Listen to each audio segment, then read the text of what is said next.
Logic mo dyan, boy. Nostalgia. Na-addict ka rin dati dyan. Oh, classic yan eh. PS2. Jimwell, na-addict din. Bakit? Oh, ano yan? Matik nag GTA 4 agad dyan. Di na nag-San Andreas. Oo. Medyo kinarat lang ng konti. Tapos, hindi na tripan. Natama. Yung kasagsagan niya sa computer shop dati.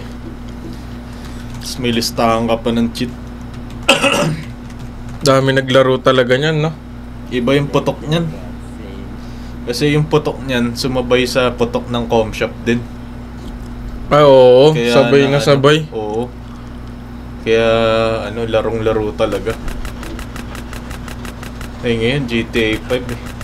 Hindi na ganun kasarap. Oo nga. Yung talaga prime na prime sa com shop eh, no? Tipong di ka pa umuwi sa bahay, 6 hours ka naka-open time. Matik. Pinakabastos na ginawa mo dyan, boy. Paano pinakabastos? Bastos na ginawa mo dyan sa laro. Pumatay ng tao.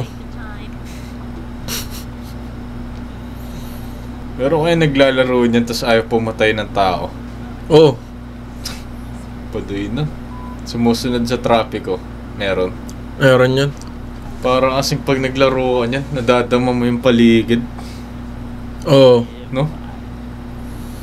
Iba kasi talaga yan, boy. Eh, no? Pwede ka mag kotse-kotse, barko, bisikleta, langoy. Kaya masarap laruin. Pinakamatagal na inabot kang oras din kakalaro. Mga 15 hours siguro. Pakatagal naman nun. May kasama ng kain yun. Buong araw ka lang naglaro. Oo. Nanli ko talaga. Sagad talaga dati yan, no? Prime.